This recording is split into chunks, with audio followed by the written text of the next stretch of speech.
नारायणाय नमो भगवद्गीताय नमो लोये सर्वसाय नमो समय साराय स्वयं चित स्वभावाय भावाय सर्व भगवान परचिते मंगलम भगवान वीर मंगलम गौतमो वंदे मंगलम कुंड कुंडारो जैन धर्मोस्तु मंगलम सर्व मंगल मांगल्यम सर्व कल्याण कारकम प्रधानम सर्व धर्माणां जैनम जयतु विश्वासम ओंकार बिंदु संयुक्तम नित्यं ध्यायन्ति योगिनः कामदं मोक्षदं चैव ओंकाराय नमो नमः।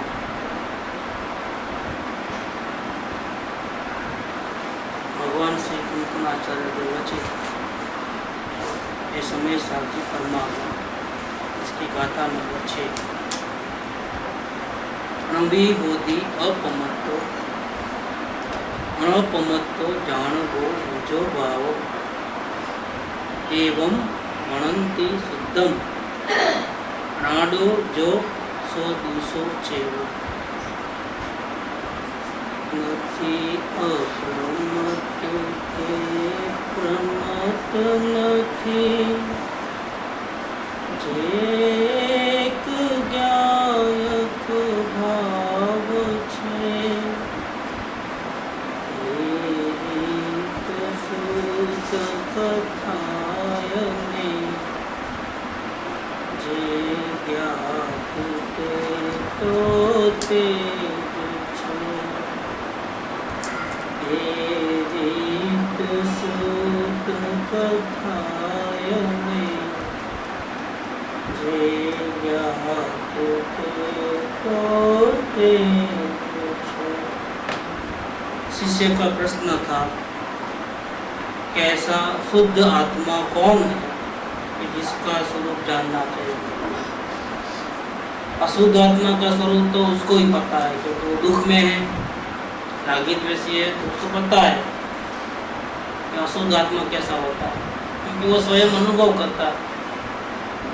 लेकिन आचार्य देव ने प्रतिज्ञा क्या किया था कि तुमने अनंत काल से काम भोग बंधन की कथा सुनी है, कभी भी तुमने एकत्व विभक्त आत्मा की बात नहीं सुनी है। तो इस समय सार में जो श्रुत केवलियों ने मुझे शुद्धात्मा की कहानी सुनाई है, जिसको मैंने अनुभव भी की है और मेरा नई वैभव खुल गया है, बहुत सारा वैभव मुझे मिला है, पूरा वैभव खोल करके मैं तुझे शुद्ध आत्मा की बात सुनाऊंगा। तो शिष्य भी वैसा है, वो कहता है कि मुझे सुना दीजिए शुद्ध आत्मा कैसा है वो सुनाइए। तो इसकी अमृतचंद्राचार्य देव की टीका अपनी चली, अब भावार्थ चलता है। आचार्य देव ने अमृतचंद्र देव ने आत्मा को शुद्ध कहा, इसके 2 कारण बताए। एक तो पर्याय से भिन्न है, पर्याय के जितने भी उतार चढ़ाव है, राग द्वेष या वितरागता है, वो परमात्मा की नहीं है। परमात्मा अपनी पर्यायों से भिन्न है। एक तो इसीलिए वो कभी मलिन नहीं हुआ है, न कभी वो मुक्त होगा क्योंकि वो मुक्त ही है। बंधन नहीं है तो मुक्त कहाँ से होगा। तो जो बंधन है वो जो मुक्ति है वो तो सब अवस्था के भेद है।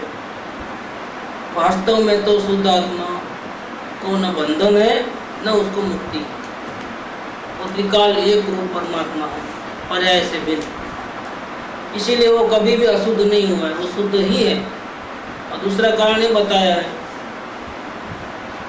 कि सारी दुनिया को जानने की उसको शक्ति है, इसीलिए सारे पदार्थ विश्व के उसके ज्ञान में प्रतिबिंबित होते हैं।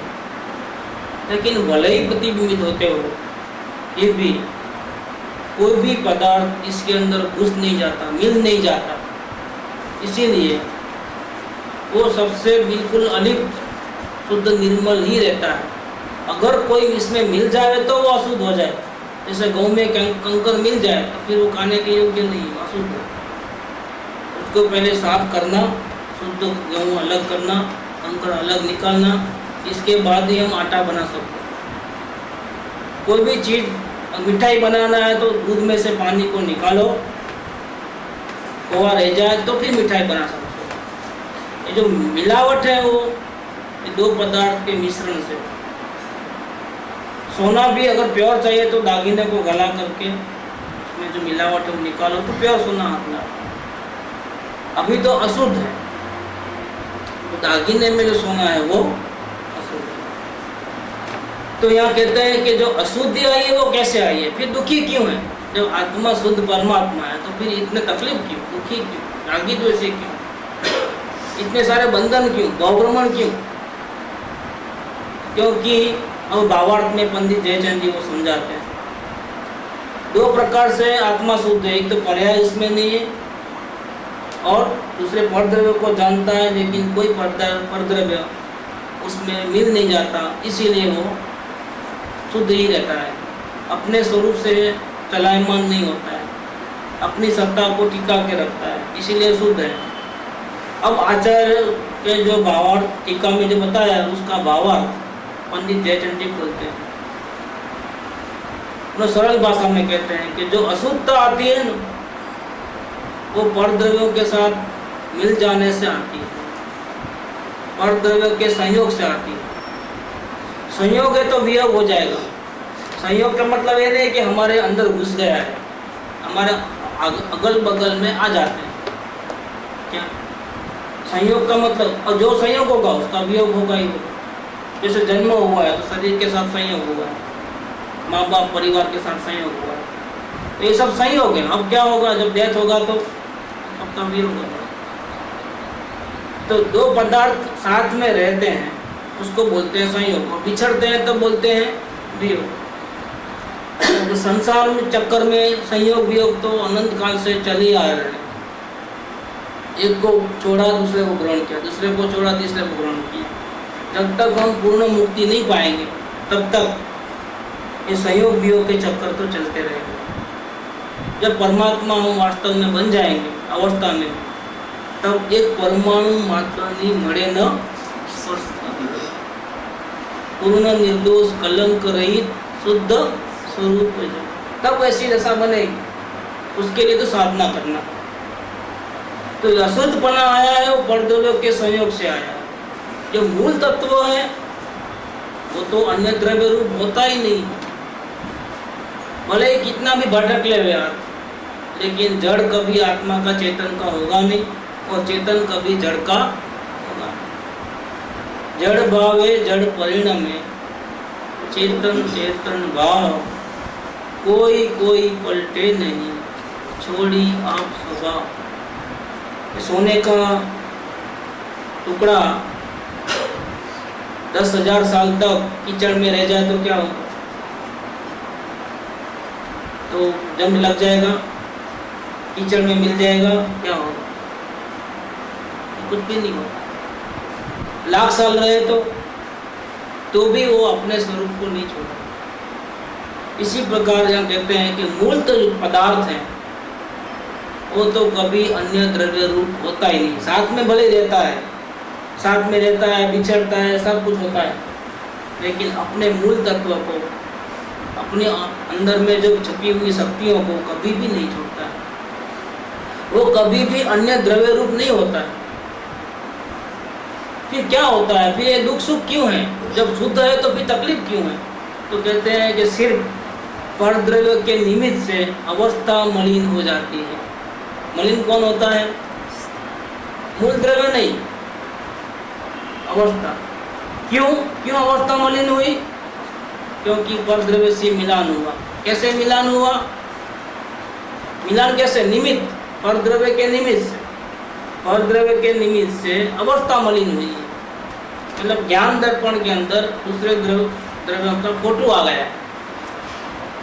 क्या प्रतिबिंब रहित नहीं रहा? परमात्मा जो है वो प्रतिबिंब रहित है। सारे विश्व का फोटो उसमें पड़ता है उनके केवल ज्ञान की अवस्था में, लेकिन उनका मुख किधर है? उनका आईना का मुंह किस तरफ है?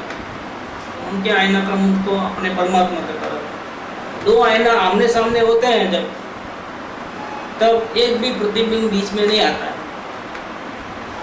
तो पूर्ण शुद्ध अवस्था है।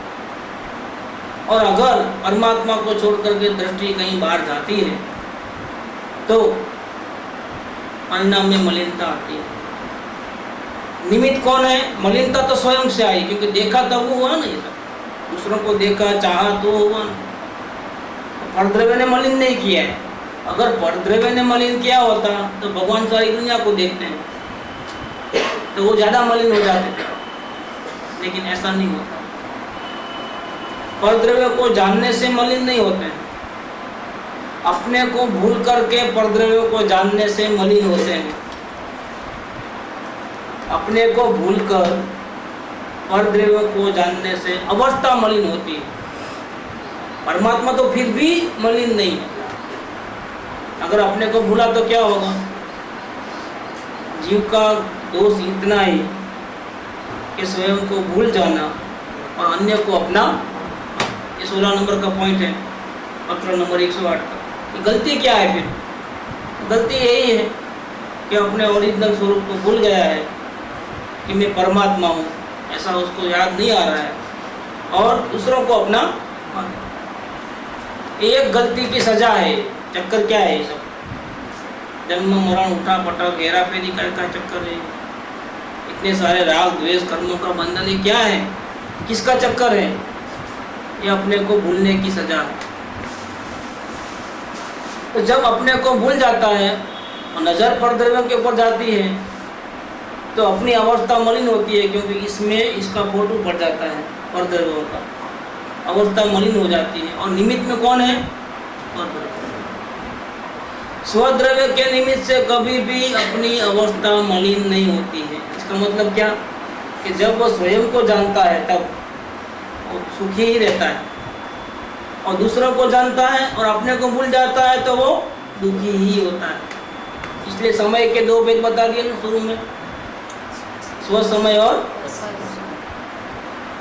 अगर अपने को भूल करके दूसरों को जानने का देखेगा तो दुखी होगा पर समय, और अपने को मैं ही परमात्मा हूं ऐसा मान करके दृष्टि स्वयं पे रखेगा तो वो सुखी होगा वो स्व समय। सुख दुख का कारण परद्रव्य नहीं, अपनी नजर है। अपनी नजर कहाँ है? वो नजर का कमाल है पूरा, और कुछ नहीं। कहते हैं कि मूल द्रव्य तो कदापि अन्य द्रव्य रूप होता ही नहीं है। सिर्फ परद्रव्य के निमित्त से और स्वयं की गलती से अवस्था मलिन हो जाती है। द्रव्य दृष्टि से देखा जाए तो द्रव्य जैसा है वैसा ही है। कैसा है? पूर्ण शुद्ध है, स्वयं परमात्मा है। लेकिन कौन सी दृष्टि से देखो तो द्रव्य की दृष्टि माने स्वभाव दृष्टि से देखो। किस वक्त पानी से कमल भिगा हुआ नहीं है, पानी से बाहर निकालोगे तब कि पानी में रहा तब, कि पानी में डूबा हुआ उस वक्त कमल का फूल, उसके पत्ते पानी से बिल्कुल अलग। बाहर निकालो तो जरा भी हाथ लगाओ तो कुछ नहीं, पानी है ही नहीं। देखो उसी वक्त डूबा है तो भी, पानी में डूब गया है तो भी छुआ नहीं है पानी। ऐसे संसार में भटकता है तो भी परमात्मा को संसार चिपक नहीं गया है, कोई पदार्थ चिपक नहीं गया है। परमात्मा अपनी शुद्धता को अपने कारण से अपने बलबूते पर टिका के रखा है, इसलिए तो वो परमात्मा है। संसार में सभी चक्कर में रहने पर भी वो संसार में मिक्स नहीं हो जाता है। जब चाहे तब वो सुखी हो सकता है। क्यों? कि वो है परमात्मा। अपनी शक्ति को देखे तो जब देखो तब वो सुखी हो सकता है। चाहे जितना नरक में क्यों ना हो, अपने को देखे तो सुखी वहां पर भी हो सकता है। देखो जिस वक्त शरीर के टुकड़े करते हैं राई जितने बारीक बारीक, क्या तेल में तरते हैं, गरम गरम तेल में उसका जिंदा तल लेते हैं वहाँ पर नरक में। लेकिन स्वभाव दृष्टि करो वहाँ परम सुख। स्वभाव में कुछ नहीं है, स्वभाव को कुछ भी नहीं हुआ है। वहाँ भी द्रव्य दृष्टि करके श्रेणी का महाराजा जो अभी गए हैं वो परम सुखी है, साहिक सम्यक दर्शन है। शरीर को टुकड़े टुकड़े होते हैं लेकिन वो बोलते हैं मेरा कुछ नहीं बिगड़ रहा है। ये किसका कमाल है? ये द्रव्य दृष्टि का कमाल है।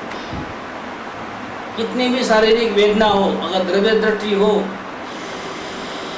दुख का अनुभव भी नहीं होगा। तो परमात्मा साथ है तो फिर क्या है, फिर दुख कैसे होता? परमात्मा हमेशा हमारे साथ है लेकिन हम परमात्मा को हमेशा छोड़ते आए हैं और यही कारण है कि हम दुखी हैं। परमात्मा को छोड़ करके अगर हमने बाहर में किसी भी अन्य पदार्थ से दोस्ती की, उसके ऊपर प्रेम किया, उसके ऊपर करुणा बरसाने गए, उसको समझाने गए, खलास, अपना नुकसान हो जाएगा। आपको संसार में रहना है, जो करना है कर सकते हैं लेकिन परमात्मा से बिछड़ नहीं सकते। लव तो एक को ही करना है, परमात्मा के अलावा किसी से लव नहीं करना है। साथ में रहना है, जो चाहे कर सकते हैं लेकिन प्रेम किसी से नहीं कर सकते। और सुखी होने का यही राजमार्ग। जैसे दूसरे से प्रेम किया सब छूटा, गुरु भक्ति छूटी, समर्पण छूटा, गुरु आज्ञा छूटी, सब छूटा और दुख दुख दुख, जीवन में दुख दुख दुख दुख हो जाए। और अपने से प्रेम किया तो वही जीव गुरु आज्ञा में रह सकता है, समर्पण भाव कर सकता है, सब उसके ही ताकत है।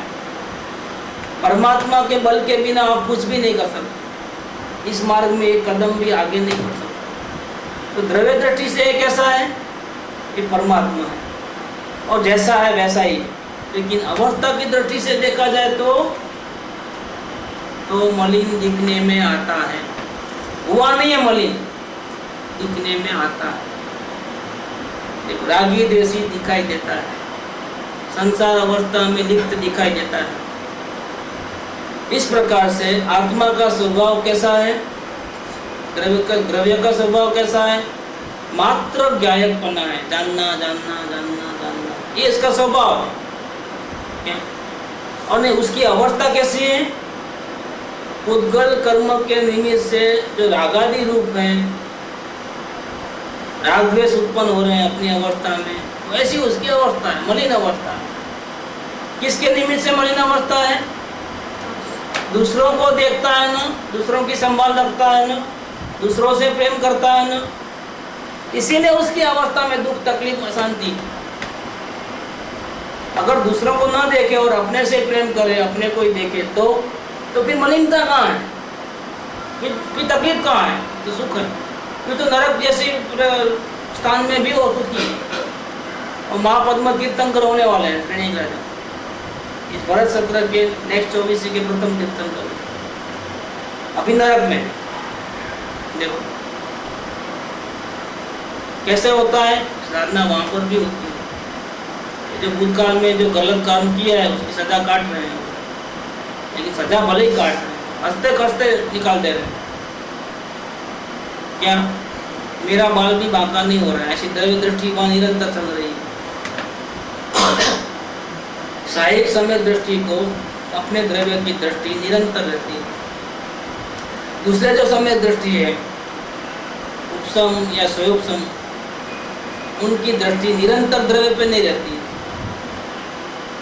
वो पावर जो परमात्मा का है ना, वो निरंतर नहीं रहता, अप एंड डाउन करते हैं उसके अंदर। इसलिए सुख दुख ऐसा होता है, चढ़ना गिरना चढ़ना गिरना। घड़ी में अच्छी भक्ति आ जाती है, समर्पण भाव आ जाता है, घड़ी में डाउन हो जाता है। क्यों? कि आत्मा को भले ही देखा है लेकिन निरंतर साहिक समय दृष्टि के जैसा निरंतर अपने परमात्मा का पावर, उसका साथ टिका के नहीं रख सकता। तो महापद्म तीर्थंकर होंगे वो श्रेणी का था नरक में होने के बाद। क्यों? साहिक समय दृष्टि। भरत चक्रवर्ती 60,000 साल तक युद्ध करे क्या, और उसी भाव में मोक्ष जावे। वजह क्या है? साहिक समय दृष्टि। इतना बड़ा आयुष्य लंबा, 96,000 रानियों के बीच में रहे, लेकिन परमात्मा का साथ एक सेकंड भी नहीं छोड़े। बोले ना 96,000 रानी हो, 6 खंड का अधिपति हो, अपने परमात्मा को न छोड़ो। लव तो उसको सिर्फ अपने आत्मा से ही और किसी से नहीं। तो कहानी आती है ना, वो पूरा रिकॉर्ड हो गया तुम्हारा कि हाँ मेरे से गलती हो गई, मेरे को ऐसा लगा कि भगवान की वाणी में ये जो आया है कि ये मोक्षगामी जीव है, मुझे विश्वास नहीं आ रहा है। इतना 96,000 रानी के साथ रोज भोग विलास करे, इतने सारे युद्ध करे, लड़ाई करे, वो कैसे मोक्षगामी हो सकता है? मुझे डाउट आ गया था, लेकिन मेरी गलती हो गई, माफ कर दो। क्या नहीं, तूने गलती की ना, सजा मिलेगी। क्या किया? एक कटोरे में तेल डाला पूरा, चलो चलो, और इसे बोल दिया, 4 पुलिस वालों को बोल दिया तलवार लेकर के जैसा बूंद गिरा ना मार डालना, वहीं सर अलग कर देना, धड़ अलग कर देना, जाओ पूरे नगर में घूम के आ जाओ। क्या और नगर में घूम के आता है, घूम के आता है और फिर वापिस आता है, जब एक भी बूंद नीचे नहीं गिरी। उसको पूछता है कि नगर में तूने क्या क्या देखा, कौन सी गली में गए थे? क्या? मुझे सब कुछ भी नहीं मालूम। तुम अभी गए थे ना? गया था जरूर, लेकिन मेरा दिल उधर नहीं था। तो तुम किधर थे फिर जब? कि मेरे पूरे प्राण इसके अंदर थे, इसमें, इसलिए मैं किसी को देख ही नहीं पाया। देखो, देख नहीं पाया तो क्या हुआ? बच गया ना। दूसरों को नहीं देखा तो प्राण बचा लिया। ऐसे ही हम रहते हैं। क्या बोले भरत चक्रवर्ती? क्या बोले कि हम ऐसे ही रहते हैं संसार में। बाहर की दृष्टि से तुम देखते हो तो हमको 96 रानी है, लड़ाई वगैरह करते हैं सब, लेकिन एक सेकंड भी अपने परमात्मा को नहीं भूलते। इसीलिए हम मौसगामी हैं। मौसगामी क्यों है हम? केवल पर्याय दृष्टि नहीं है हमारे पास, पर्याय दृष्टि का तो नामो निशान ही नहीं है। चाहे जैसी पर्याय हो, वो पर्याय मेरे में नहीं है। नति अप्रमत के प्रमोद न, दोनों पर्याय मेरे में नहीं। मैं शुद्ध चैतन्य आत्मा, उस पे हमेशा निरंतर मेरी दृष्टि रहती है, तो अवस्था भी मलिन नहीं होती है, दिखाई देती है मलिन। एक दूसरों को साधना नहीं मालूम हो, दूसरों को कैसा लगता है कि अवस्था मलिन है, लेकिन हकीकत में क्या है? जो अपने परमात्मा से लव करता है, क्या उसको चाहता है और किसी को नहीं चाहता है दुनिया के अंदर, वो पूर्व कर्म खत्म होते ही परमात्मा बन जाने वाला है। उसकी साधना चल रही है और मौतगामी जीव। परद्रव्य, ये जो मलिनता है वो तो कैसे आती है? परद्रव्य से प्रेम करने से आती है। दूसरों से प्रेम करो तो की परेशानी होने वाली है। तो क्या कहते हैं यहाँ कि द्रव्य दृष्टि से तो परमात्मा ही है, लेकिन पर्याय की दृष्टि से देखने में आवे तो वो मलिन दिख रहा है। इस प्रकार से आत्मा का स्वभाव तो जानना जानना जानना जानना मात्र है, लेकिन उसकी अवस्था रागादि रूप होने से मलिन है।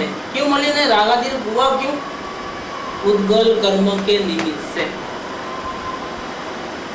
इस संयोग को देखने लग गया और अपने को भूल गया।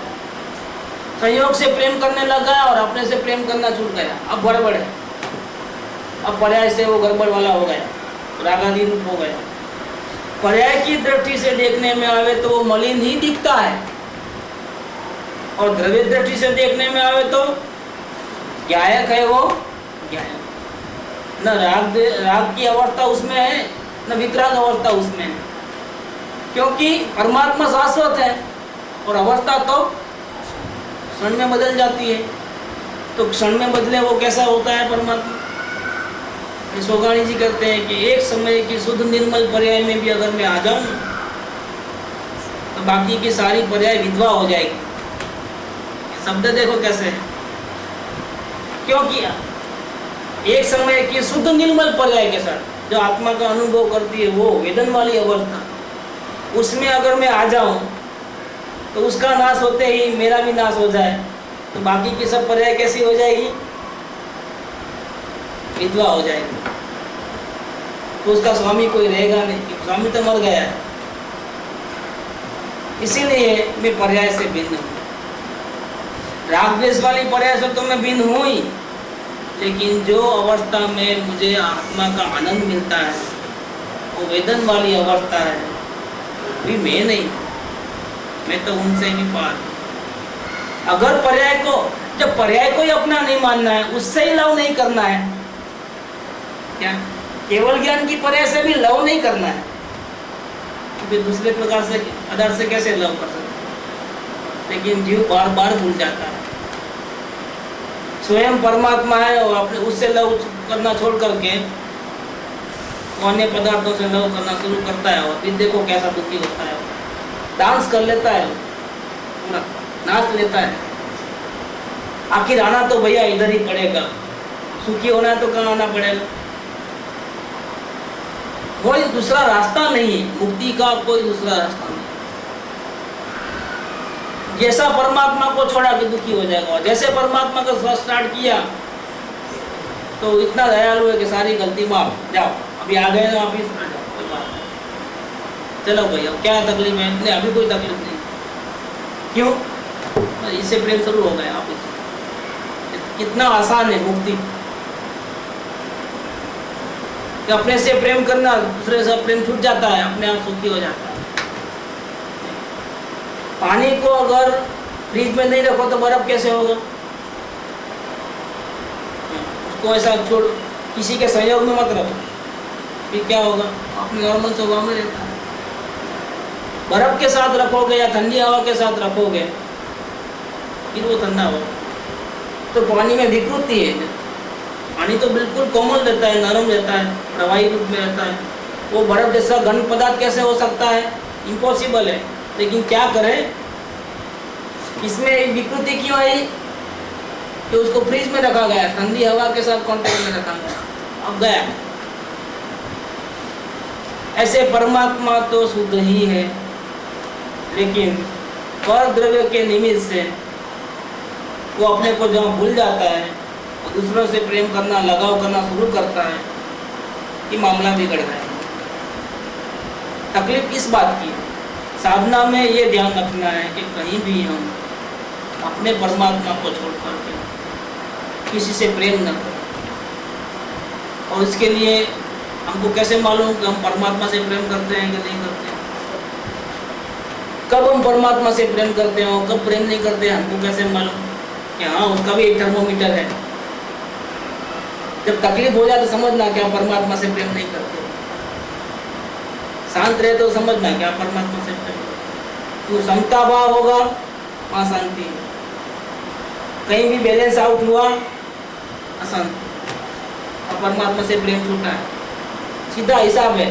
शांति मिली तो परमात्मा से प्रेम करते हो, अशांति मिली, टेंशन बढ़ गया, आप परमात्मा से प्रेम। जरूर कि अपने को भूल गए हो, तकलीफ के वक्त तुम परमात्मा का साथ छोड़ दिए, इसलिए तुम दुखी हो। बाकी तुम दुखी हो ही नहीं सकते। पर्याय दृष्टि से या पर पदार्थ की दृष्टि से ही तुम दुखी होते हो। परमात्मा की दृष्टि से तुम कभी दुखी हो ही नहीं सकते, क्योंकि द्रव्य में तो कुछ हुआ ही नहीं है गड़बड़, वो तो सारी अवस्थाओं से पार। ये बात इधर की है कि पर्याय में जो मलिनपना है वो तो बुद्धल कर्म के निमित्त से। पर्याय की दृष्टि से देखा जाए तो मलिन अवस्था है, लेकिन अगर द्रव्य दृष्टि से देखा जाए तो परमात्मा है वो केवल जानना जानना जानना जानना, ऐसा ज्ञायक है। जानने के अलावा वो कुछ कर नहीं सकता। सबको जानना उसका काम है, हेरा फेरी करना उसका काम नहीं। अपनी अवस्था को भी नहीं बदल सकता, विभावों को भी वो नहीं रोक सकता, बाहर के किसी पदार्थ के परिणमन को वो नहीं रोक सकता, उसे जान सकता है। ज्ञायक तो ज्ञायक पढ़ाई में रहता है, वो कभी भी जड़ रूप हुआ ही नहीं। द्रव्य दृष्टि से देखा जाए तो परमात्मा हमेशा जानने वाला ही रहा है, कभी भी वो जड़ रूप हुआ ही नहीं है। अब यहाँ छठी गाथा के अंदर पंडित जी कहते हैं कि द्रव्य दृष्टि को प्रदान करते हुए ऐसा कहा है आचार्य देव ने, इसको प्रदान किया है, पर्याय दृष्टि को गौण कर दिया है। आचार्य देव को मालूम है कि सुनने वाले जो श्रोता है वो अभी संसार अवस्था में है, उसको आत्मा का ज्ञान नहीं हुआ है, उसको पर पदार्थ में महत्व बुद्धि है, एकत्व बुद्धि है, अवस्था में राग द्वेष है। फिर वो ऐसा क्यों कहते हैं कि शुद्ध आत्मा तो ज्ञायक ही है, परमात्मा ही है। परमात्मा क्या रागी द्वेषी थोड़ा होता है। आचार्य देव को मालूम है ये सब कि अवस्था कैसी है, फिर भी हमको क्या कहते हैं कि तुम परमात्मा हो, तुम ज्ञायक हो। क्यों ऐसा कहते हैं? उनको क्या नजर में आता है? वो अपने बॉडी को नहीं देखते हैं, वो अपने अवस्था को नहीं देखते हैं, वो किसको देख करके बोलते हैं? हम लोग सिर्फ बॉडी को देखते हैं, मन वचन काया की प्रवृत्ति को देखते हैं, राग द्वेष को देखते हैं। हम स्वयं अपने को परमात्मा मानने से कतराते हैं। ये देखने की बात है। परमात्मा स्वयं कहता है कि मैं कहाँ परमात्मा, मैं तो भिखारी हूँ, रागी द्वेषी हूँ। और आचार्य देव, उनको पता है अपनी अवस्था कैसी है, फिर भी क्या कहते हैं? तुम परमात्मा, तुम जानने देखने वाले परमात्मा। ये दृष्टि है।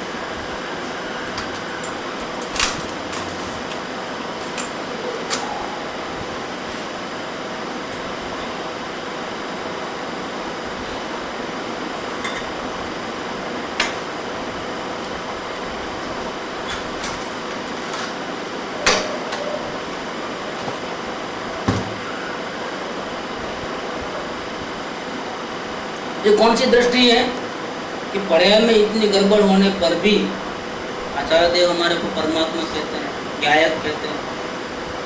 इसका नाम है द्रव्य दृष्टि। छठी गाथा में वो दृष्टि प्रधान है, मतलब उसकी मुख्यता है, और जो पर्याय दृष्टि है उसकी गौणता है। ज्ञान में दोनों है, ज्ञान में दोनों एंगल है, लेकिन अभी हमारे को शांति चाहिए ना, हमारे को प्रयोजन काय का है, अभी शांति मिल जाए। कितना बदलना है नज़र को? पूरा राउंड घूम के आना है या आधा ही बदलना है? कि 180 डिग्री में बदल डालो, चेंज करो। यहाँ देखते हो ना, ऐसा देखो। आईने को इतना घुमा, पूरा नहीं घुमाना, आधा घुमाना, बस इतना काम है, और कुछ काम नहीं है। जैसे अंदर परमात्मा की नज़र पड़ी, निहाल हो जाओ, शांति हो जाएगी ऑन द स्पॉट। कि नहीं अभी तुम ड्राफ्ट दे, बाद में माल भेजेंगे, वो बात नहीं। अभी एक उसी मोमेंट में मिलता है, पहले पैसे और बाद में माल, ऐसा भी नहीं। एक हाथ लो एक हाथ दो, ऐसी बात है। नज़र करो सुख लो। देखो, अब नज़र करने के लिए कुछ पैसा नहीं देने की ज़रूरत नहीं है, कोई मंत्र तंत्र उपवास आदि करने की ज़रूरत नहीं है, सिर्फ नज़र करना है। दूसरों को देखते हो, परमात्मा को देखो। पर्याय दृष्टि है, छोड़ो, द्रव्य दृष्टि करो। हाँ, कितनी है? इसलिए सुखी होने का क्या उपाय है कि द्रव्य दृष्टि। द्रव्य दृष्टि माने क्या? दूसरों को नहीं देखना, अपने को देखना। देखना तो आता है, अगर देखना नहीं आता होता तो दूसरों को कैसे देख पाता? कि टीवी है, पंखा है, कैसे मालूम पड़ता? पर देखना तो आता है, लेकिन मुंडी है ना, उधर है परसन्मुख, उसको स्वसन्मुख कर दो, खत्म बात इतनी। स्वसन्मुख हुआ द्रव्य दृष्टि, परसन्मुख हुआ पर्याय दृष्टि। द्रव्य दृष्टि स्व सम्यक दृष्टि, तो सोनगढ़ में लिखा है, गुरुदेव के मंदिर में, पौधे में, बड़े अक्षर में। द्रव्य दृष्टि सम्यक दृष्टि, पर्याय दृष्टि मिथ्या दृष्टि। पर्याय को देखता है वो मिथ्या दृष्टि, द्रव्य को देखता है वो सम्यक। ज्ञानी होने के लिए सिर्फ नजर ही बदलना है। कोई ना व्रत करना है, उपवास करना है, न माला गिननी है, न शास्त्र पढ़ने हैं, न पूजा करनी है, न भक्ति करनी है, कुछ भी नहीं करना है। स्ट्रेट लाइन है बिल्कुल, एक इंच भी हिलना नहीं है अपनी जगह से, और परमात्मा बन सकते हो। देखने मात्र से परमात्मा बन सकते हो, निज अवलोकन से परमात्मा बन सकते हो, परम पद को पा सकते हो। यहाँ बैठे बैठे सीधा नहीं, इधर आ जाएगा। वो अपने गीत में आता है ना, सिद्धालय आया करके, तो गीत था भूल जा रहा, बहुत दिन से नहीं है? सिद्धालय, हाँ वो वही बात, वो गीत में मानो आया है सिद्धालय। सिद्धालय यहाँ है नहीं, वो नहीं, दूसरा है, आप जो बोल रहे हो गीत में तू जागरे चेतन राजा, वो गीत में है मानो आया सिद्धालय। सिद्धालय यहाँ आ जाए, ये बॉडी है ना, सिद्धालय बन जाएगा, अंदर परमात्मा सिद्ध हो जाएगा। ऐसा सिद्ध को देख लिया ना, अंदर सिद्ध भगवान है खुद स्वयं, उनको देख लिया, द्रव्य दृष्टि किया, खत्म ना, सिद्धालय यहाँ आ जाएगा। और इसीलिए आचार्य देव ने समय साल की पहली गाथा में क्या किया था, किसकी स्थापना की? मेरे आत्मा में और आपके आत्मा में किसकी स्थापना की? अनंत सिद्ध भगवान की स्थापना। सिद्ध भगवान यहाँ नहीं आएंगे कभी भी, लेकिन उसका रूप यहाँ आ जाएगा। क्या चंद्रमा इधर नहीं आएगा ना, उसको छू भी नहीं सकते अपन, लेकिन चंद्रमा का रूप यहाँ आ सकता है कि नहीं आ सकता? और रामचंद्र जी रोते थे तो क्या किया, उन्हें वही चांदा चाहिए, दूसरा कुछ खिलौना ले, वो ले, कुछ वही चाहिए, क्या करेंगे अब? लेके गए बड़ा थाली बड़ा लेकर के पानी डाल दिए, चंद्रमा का फोटो आया, देखो ये चंद्रमा, अब शांति हो गई। 4 घंटे से रो रहे थे, अब शांति हो गई। कैसे शांति हुई? चंद्रमा में। ऐसे सिद्ध भगवान के, अनंत सिद्ध भगवान को हमने कहाँ स्थापना की? शुरुआत में ही, वेरी फर्स्ट पहली गाथा के अंदर ही उन्होंने क्या किया? सिद्ध भगवान को स्थापना कर दिया अपनी आत्मा। अब अपने आत्मा को देखते हो तो कैसा दिखता है? साक्षात सिद्ध भगवान दिखता है। सिद्ध भगवान को देखना है तो वहां जाने की जरूरत नहीं, यहीं देख लो। क्या परमात्मा को देखने के लिए वहां ऊपर जाने की जरूरत नहीं? इतना इजी है, मुक्ति इतनी इजी है, अगर समझ में आ जाए तो 1 सेकंडों का काम है, तो बड़ी बात नहीं है। क्या कहते हैं कि द्रव्य दृष्टि में आवे तो ज्ञायकपना तो ज्ञायकपना ही है, वो कभी जड़ रूप हुआ ही नहीं। राग द्वेष रूप परद्रव्य के साथ मिला हुआ कभी नहीं हुआ है। यहाँ द्रव्य दृष्टि को प्रदान करके कहा है, जितने भी प्रमत और अप्रमत के भेद हैं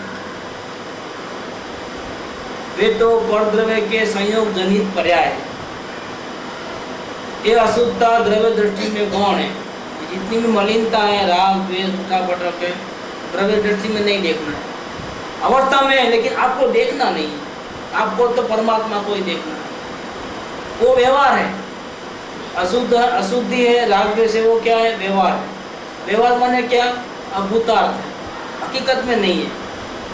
हकीकत में घी का घड़ा नहीं होता है, लेकिन कहते क्या है? घी का घड़ा। हकीकत में पानी का गिलास नहीं होता है, लेकिन कहते क्या है? पानी का गिलास। ये व्यवहार है, और व्यवहार में जो बोले उसका शब्दार्थ करोगे तो ऐसा शब्दार्थ होता नहीं है, वो गलत है। ऐसा कभी नहीं होता है। गिलास कभी पानी का होता ही नहीं, होता है? गिलास तो बर्तन का हो, प्लास्टिक का हो, कांच का हो, ऐसा हो सकता है। पानी का, लेकिन पानी का बोला जाता है। ऐसे आत्मा कभी राग द्वेष वाला है ही नहीं, फिर भी बोलते हैं कि रागी है, द्वेषी है, गुस्से वाला है, स्त्री है, पुरुष है, सब बोला जाता है। आत्मा कभी ऐसा नहीं। आत्मा तो परमात्मा, अपा सो परम, शुद्ध बुद्ध चैतन्य घन स्वयं ज्योति सुखधाम, ऐसा है वो आत्मा। मानो या न मानो, आत्मा ऐसा ही। फिर दूसरे तरफ से कहते हैं ना कि स्त्री है, पुरुष है, रागी है, द्वेषी। हाँ, कहने में आता है, लेकिन कहने में आता है वो व्यवहार है, ये लौकिक की भाषा है, वो अभूतार्थ है, असत्यार्थ है, वो सत्य नहीं है, वो उपचार है, एक आरोपित कथन। द्रव्य दृष्टि है वो कैसी है? इसके विपरीत। द्रव्य दृष्टि कैसी है?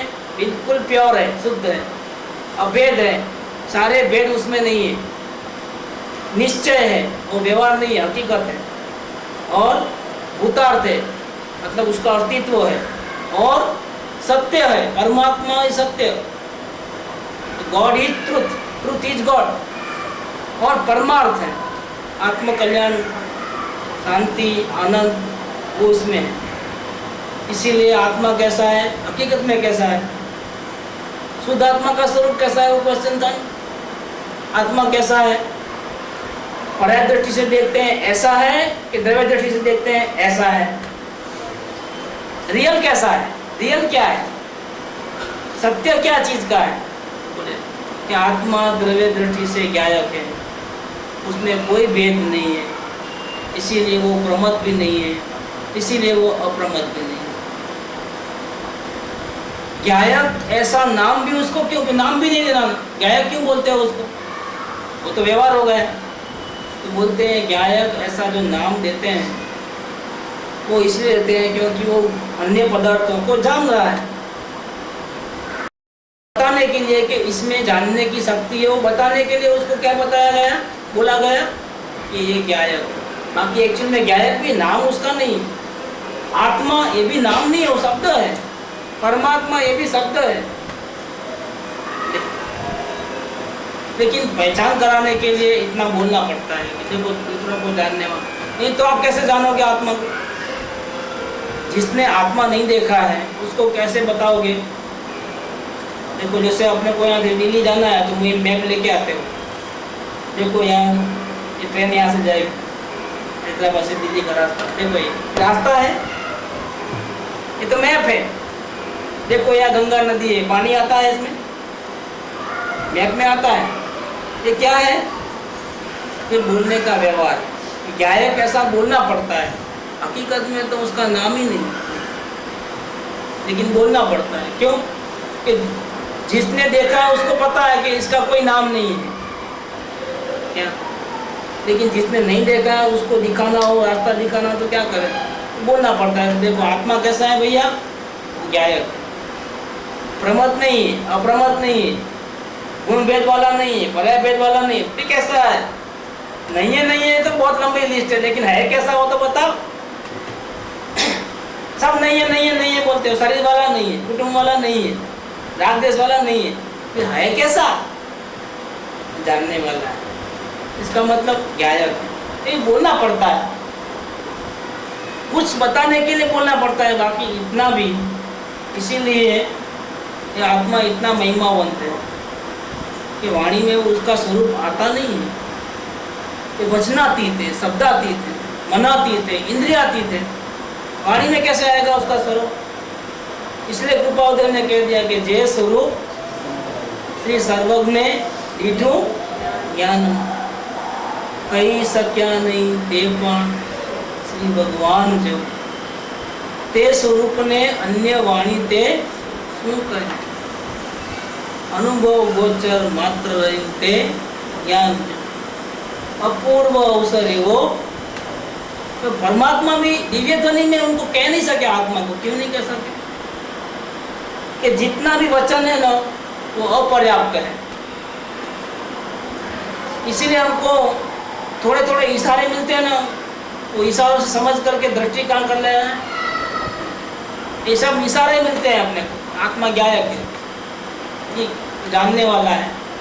तो ये ज्ञायक नाम भी क्यों दिया, क्योंकि ज्ञेय को जान रहा है, क्योंकि ज्ञेय का प्रतिबिंब उसमें उसके अवस्था में जब झलकता है तब हमको ऐसा लगता है कि पंखे को जान रहा है, टीवी को जान रहा है, ऐसा अनुभव में आता है।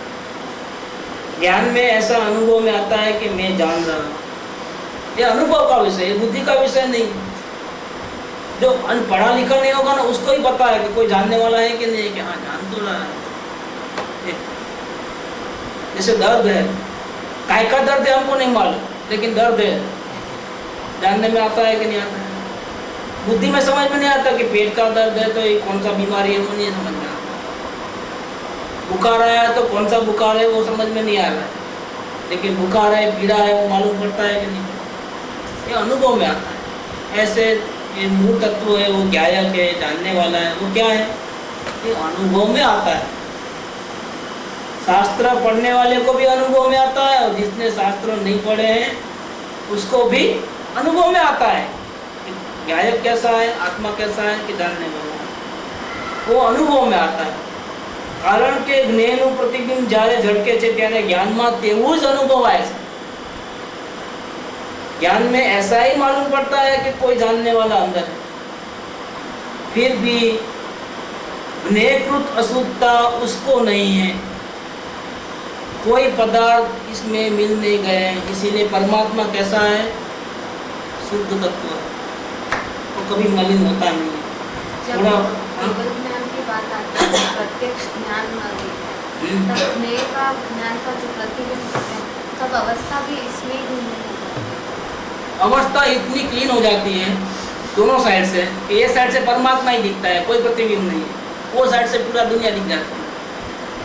दोनों साइड अवस्था में भी वो तैयारी हो, इतनी सफाई हो जाती है, अंत मात्र ही मलिनता नहीं रहती। जैसे ये आत्मा परमात्मा है, वो भी कैसा है, चारों ओर से ज्ञान की मूर्ति है। ऐसी अवस्था भी इधर से भी ज्ञान की मूर्ति हो जाती है, उधर से भी ज्ञान की मूर्ति हो जाती है, मतलब जस्ट लाइक परमात्मा बन जाती है। अवस्था के अभी परमात्मा नहीं बनती है, क्योंकि रागद्वेष है। जब द्रव्य दृष्टि करते हैं उस टाइम में परमात्मा दिखता है, बाकी वो साइड कैसी है, अभी भी मलिनता है, रागद्वेष अभी भी है, संपूर्ण शुद्ध नहीं है। परमात्मा दृष्टि संपूर्ण शुद्ध नहीं है। लेकिन जब हम केवल ज्ञान होगा तो क्या होगा कि उसका मुंह तो इधर रहेगा परमात्मा की तरफ, और एक भी विकल्प नहीं आएंगे, एक भी प्रतिबिंब नहीं गिरता है वहाँ, क्या संपूर्ण शुद्ध स्वरूप है। लेकिन वो साइड भी अंश मात्र भी राग द्वेष नहीं होने से कारण इतना क्लीन हो गया है, मतलब समझो ना, दो साइड वाला आईना, ये साइड भी आना है, वो साइड भी आना आईना है। ऐसी अवस्था हो जाती है कि इधर से परमात्मा दिखता है, उसी वक्त उधर से क्या दिखता है, पूरा। इसका मतलब क्या, परमात्मा जैसा वो बन जाती है अवस्था। वो केवल ज्ञान में ऐसा बनता है, केवल ज्ञान के पहले ऐसा नहीं बनता। यहाँ तक लेंगे, बाकी का थोड़ा पोर्शन बाकी है, अभी भावार्थ कल लेंगे।